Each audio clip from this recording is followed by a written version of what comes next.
청주시청 옛 본관동 철거 공사가 오늘부터 시작됐습니다. 하지만 첫날부터 시민단체와 일부 시의원이 제지에 나서며 공사 일정이 순탄치 않을 전망입니다. 세계무예마스터십위원회가 결국 충북을 떠납니다. 국내 지자체와 본부 이전을 타진하고 있는데 해외로 이전할 가능성도 배제할 수 없습니다. 사망한 부인이 낳은 혼외자를 거부한 40대 남성이 친생 부인의 소를 제기했습니다.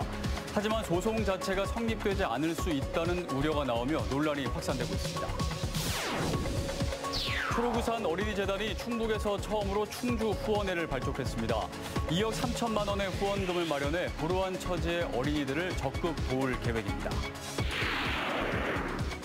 여러분 안녕하십니까. CJB 8시 뉴스 시작합니다. 청주시가 문화재청과의 협의를 마치고 옛 본관동 철거 공사에 들어갔습니다.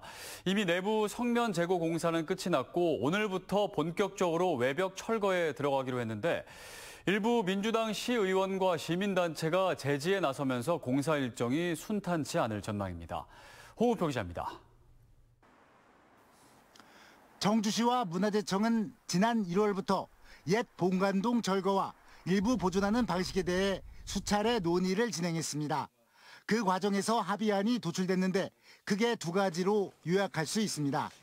일장길을 본떴다는 논란이 빚어졌던 본관동 1층 로비 천장과 바깥 난간 등을 포함해 일부 파사드를 증축 이전의 원형인 3층까지 보존하는 것입니다.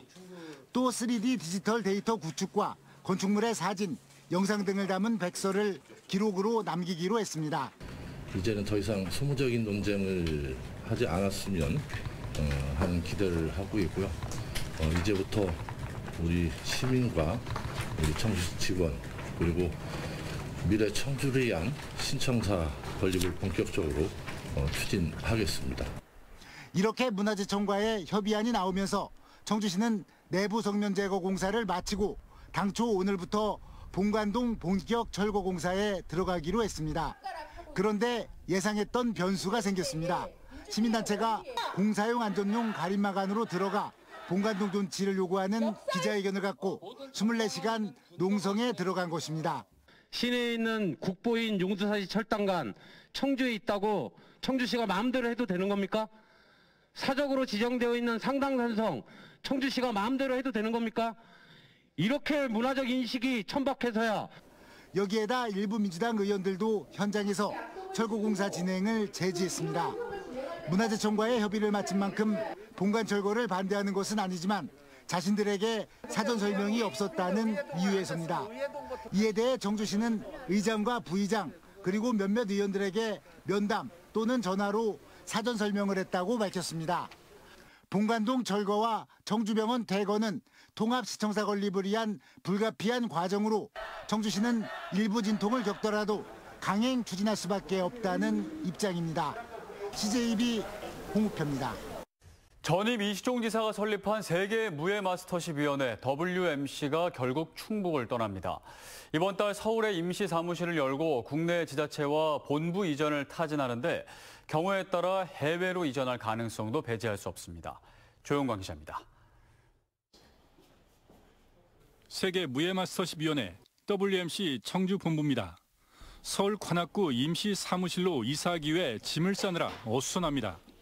충청북도가 올해부터 운영비 지원을 끄는 데 이어 오는 15일까지 사무실을 비워달라고 통보해왔습니다. 더 이상 이제 도배 지원되는 게 없으니까요. 올해 조사도 안 되면은 이제 엮이는 게 없는 거죠. WMC는 정착할 새 둥지를 찾고 있습니다. 이번 달 말이나 다음 달쯤 수도권이나 영남 쪽 2개 기초단체 중 한 곳과 본부 이전을 위한 업무 협약 체계를 추진하고 있습니다. 갑자기 이제 이게 지원 중단이라는 얘기를 듣다 보니까 아쉬운 부분이 되게 크죠. 조금만 더 하면 뭔가 성과를 낼 수 있는. 하지만 WMC 본부가 국내가 아닌 해외로 이전할 가능성도 배제할 수 없습니다. 오는 10월로 예정된 WMC 총회가 열리기 전까지 국내 이전지를 확정하지 못하면 과반을 넘긴 해외 위원들을 중심으로 해외 이전 논의가 본격화될 수 있습니다. 문체부는 운영비 지원이 포함된 전통무예진흥법 개정에는 난색을 보이면서도 해외 이전에는 반대하고 있는 것으로 전해졌습니다. 사업비가 얼마나 사람들이 대주는데 운영비 지원은 지자체에서 좀 받아라. 이렇게 나오는 거죠. 해외로 이거 나가도 되냐. 그건 안 된다. 특히 중국이나 일본으로 가면. 설립 8년 만에 충북을 떠나는 WMC는 2029년까지 가맹국을 100개국까지 늘려 재정적으로 자립하겠다는 포부도 밝혔습니다. CJB 조윤광입니다. 노동당, 정의당, 진보당, 충북도당과 전국농민의 충북도 연맹 등으로 구성된 청주시민사회 정당이 청주시의 대형마트 의무휴업일 평일 변경 움직임에 반대 목소리를 냈습니다. 이들은 오늘 청주시청 임시청사 앞에서 기자회견을 열고 의무휴업 평일 변경은 소상공인들의 고통을 가중시킨다며 시의 졸속 추진 중단을 촉구했습니다. 또 전통시장과 중소유통업계 대표들만이 아닌 이해 당사자들의 다양한 목소리를 들어야 한다고 말했습니다. 아내가 외도로 낳은 아이에 대해 법적 책임을 질 수 없다며 소송을 제기한 40대 남성의 사연 전해드렸는데요. 상식적으로 당연하다는 여론이 지배적이지만 법은 또 다른 차원의 문제라고 합니다. 이태영 기자입니다. 40대 남성 A씨의 아내는 지난해 11월 청주의 한 산부인과에서 외도로 가진 아이를 출산한 뒤 숨졌고 둘 사이 진행 중이던 이혼 소송도 곧 확정됐습니다. A씨는 유전자 검사를 통해 친생자가 아님을 명확히 하며 양육뿐만 아니라 아이를 보육시설로 보내는 데 필요한 출생신고도 거부하고 있습니다. 평생 기록이 남아서 다른 자녀분들이나 누가 서류를 뗐을 때 얘가 있었다가 사라졌다는 기록이 항상 평생 명시되는 건데. 이런 사정 때문에 청주시는 직권으로 아이 출생신고를 대리하기 위해 A씨에게 검사를 상대로 한 소송을 안내했고 A씨는 친자식이 아니라는 의미의 친생 부인의 소를 최근 제기했습니다. 법원이 이를 받아들이면 청주시가 출생신고를 한 뒤 장기 보살핌에 들어가겠다는 구상. 하지만 민법을 살펴보면 검사를 상대로 한 친생 부인 소송은 배우자와 자녀가 모두 사망했을 경우에만 가능하도록 되어 있습니다. 법조계에서는 아이가 생존해 있을 때는 아이를 상대로 친생자가 아니라는 소송을 하도록 돼 있어 소송 결과를 낙관할 수 없다는 견해가 있습니다.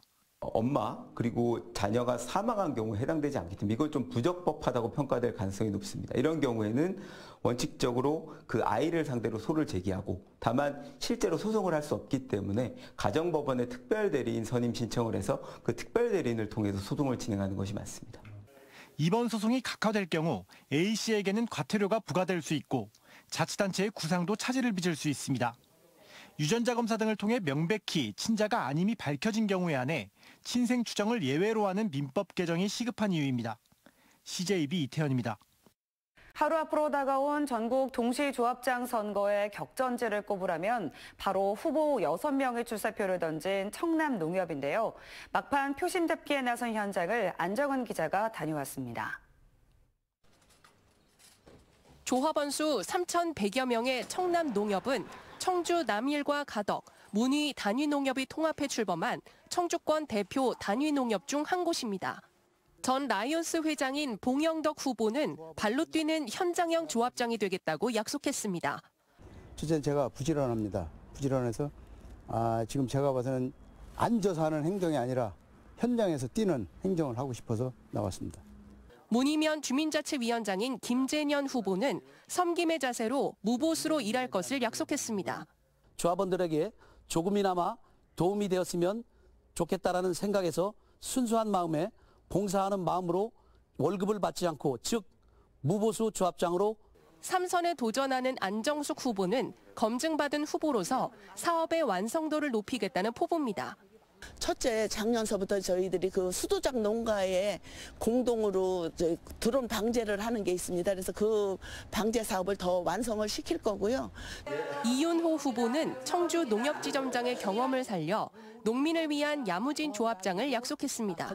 저는 항상 현장에서 답을 찾고 직접 발로 뛰는 야무지고 열정적인 조합장이 되어서 전국 최고의 1등 청남농협을 만들겠습니다.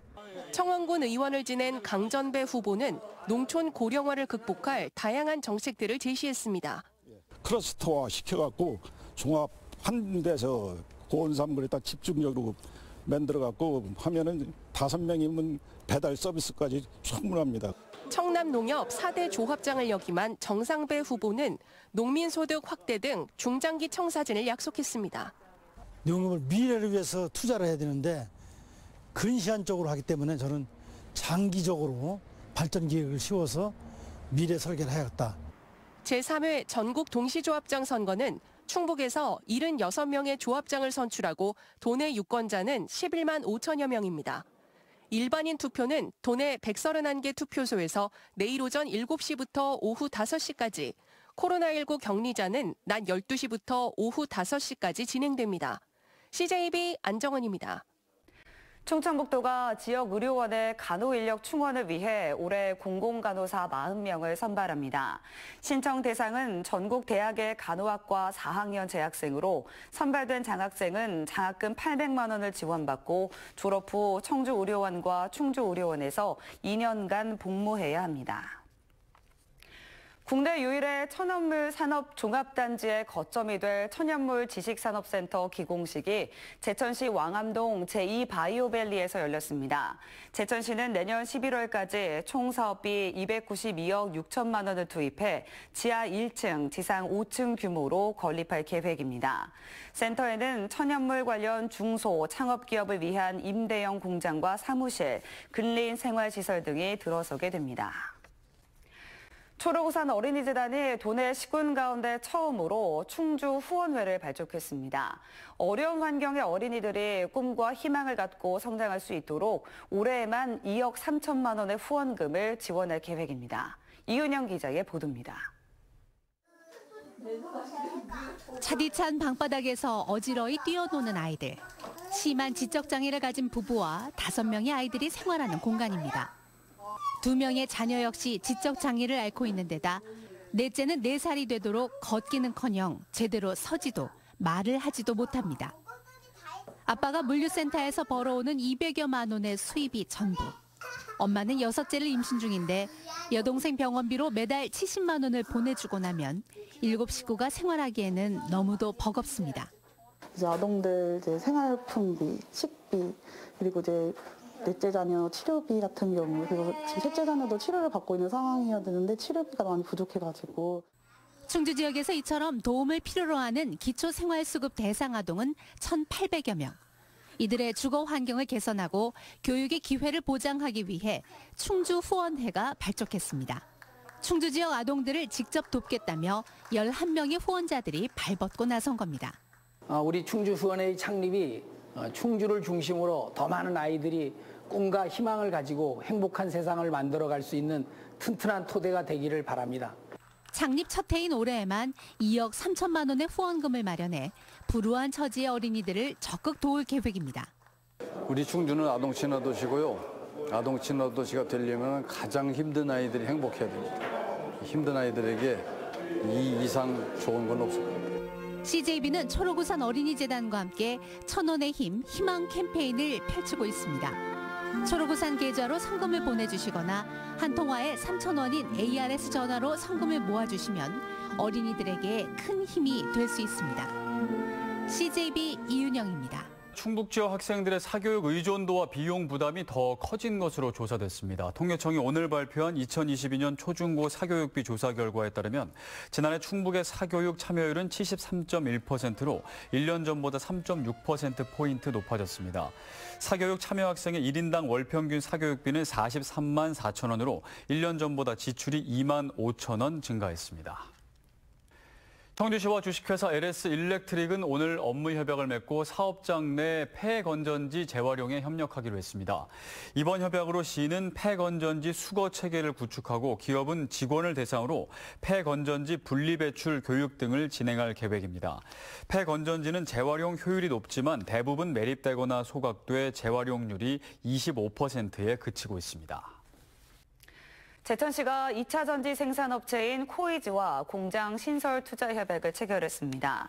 코이즈는 올해부터 제천 3산업단지 내 12,000여 제곱미터 부지에 2차 전지 양극재 공장을 건설하고 연 200톤 규모의 설비를 조성할 예정입니다. 제천시는 100명의 고용 유발 효과가 나타날 것으로 전망하고 있습니다. 음성군이 무분별한 물류창고 건립에 따른 교통체증과 환경오염 등을 막기 위해 유통형 지구단위 계획 수립 기준을 제정했습니다. 기준에 따라 반경 200m 이내에 10가구 이상 주민이 사는 곳에는 부지 면적 기준 3만 제곱미터를 넘는 물류창고를 지을 수 없게 됐습니다. 또 자연 취락지구와 학교 등의 부지에서도 200m 이상 떨어져야 창고 건립이 가능합니다.